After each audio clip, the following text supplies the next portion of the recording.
Hello everyone and welcome back to my channel. Today I want to give you a sneak peek at the baby dress that I've been making.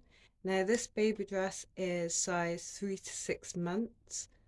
I chose the colours white and pink to do my project. We have single crochet, double crochet and bean stitch.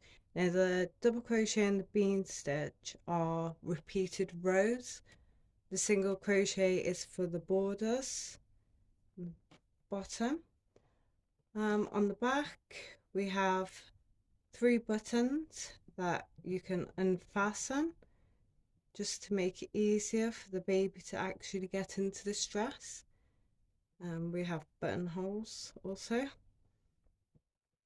So I will aim to get this done hopefully by Friday, and if you just look out for my video and we can do the project together.